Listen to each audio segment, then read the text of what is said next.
Hello दोस्तों, कैसे हो आप सब। इस स्टोरी में मैं अपने दो सब्सक्राइबर्स शेरी और मैविश के नाम यूज़ कर रहा हूँ। उम्मीद करता हूँ ये स्टोरी आपको पसंद आएगी।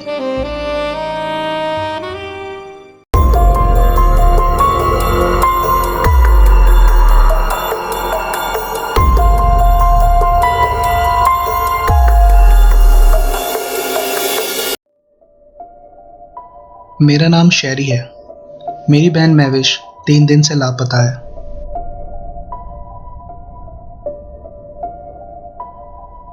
गायब होने से एक दिन पहले वो अपने रूम में ही सोई थी, लेकिन नेक्स्ट मॉर्निंग वो अपने रूम में नहीं थी। मैंने सोचा शायद ब्रेकफास्ट के लिए किचन में गई होगी, लेकिन वो वहाँ भी नहीं थी। मैंने उसे घर में हर जगह ढूंढा, लेकिन वो कहीं नहीं मिली। एक दिन गुजर चुका था, उसका कुछ अता पता नहीं था। सो मैंने शहर में हर जगह उसकी पिक्चर के साथ मिसिंग पोस्टर लगा दिए कि किसी ने उसको देखा हो तो मुझे बता दे, लेकिन कहीं से उसकी कोई खबर नहीं मिल रही थी। मैंने पुलिस स्टेशन में भी रिपोर्ट की, लेकिन वहाँ का इंचार्ज ऑफिसर हर बार ये कहकर तसल्ली दे देता था कि हम आपकी बहन को ढूंढ रहे हैं, वो जल्द ही मिल जाएगी। आप घर जाएं, हमारे हाथ कोई सुराग लगा तो हम आपको कांटेक्ट करेंगे। मैं महविश के लिए बहुत परेशान था, ये सोचकर कि ना जाने वो किस हाल में होगी। दिन रात के 3 बजे मेरे मोबाइल पर एक मैसेज आया। वो मैसेज एक अननोन नंबर से था।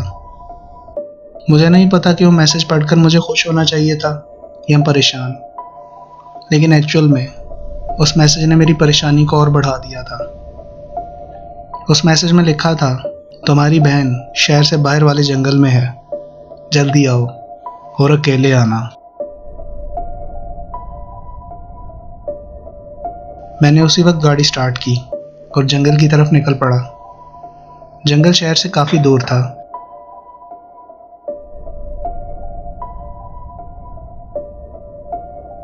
मैं वहां पहुंचा तो जंगल के बाहर फेंस लगी हुई थी, इसलिए गाड़ी आगे नहीं जा सकती थी। सो मैंने गाड़ी को वहीं पार्क किया। रात के इस टाइम जंगल बहुत खौफनाक दिखाई दे रहा था, लेकिन मैं हिम्मत करके आगे बढ़ता गया। मैं जंगल के उस अंधेरे में महविश को ढूंढ रहा था, लेकिन मुझे वहां इंसान तो क्या, कोई जानवर तक दिखाई नहीं दे रहा था।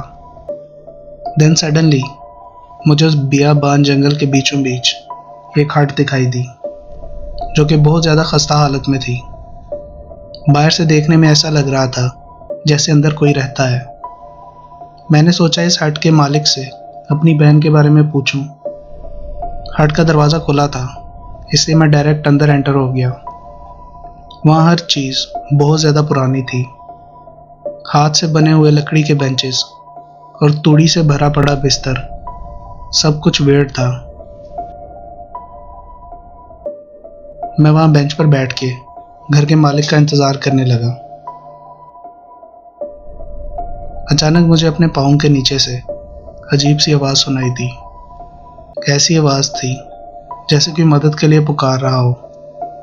मैंने नीचे की तरफ गौर से देखा तो वहाँ मुझे एक तहखाने का दरवाज़ा नज़र आया।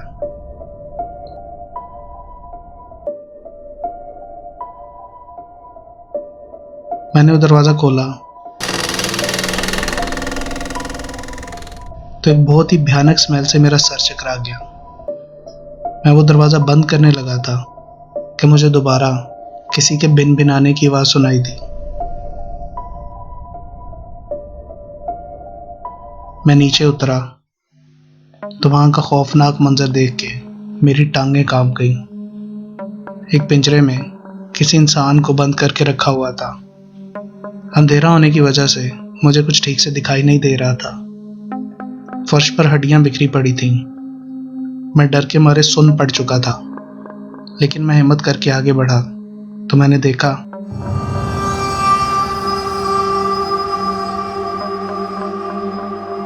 उस पिंजरे में मेरी बहन महविश थी।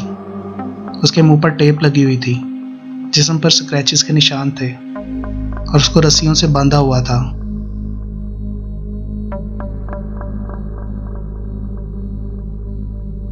उसकी ये हालत देखकर मैं बहुत ज़्यादा घबरा गया।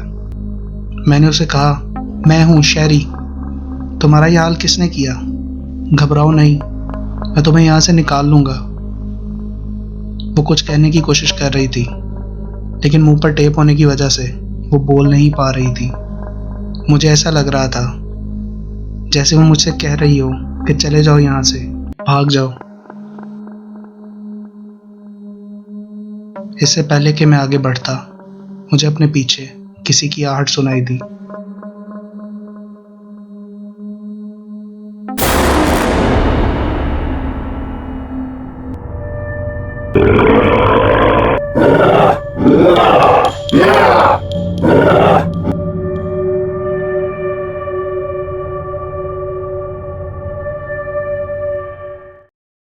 गाइस, हमारे चैनल को सब्सक्राइब करें और साथ दिए हुए बेल आइकन पर ज़रूर क्लिक करें ताकि हमारी हर नई वीडियो की नोटिफिकेशन आप तक पहुंचती रहे।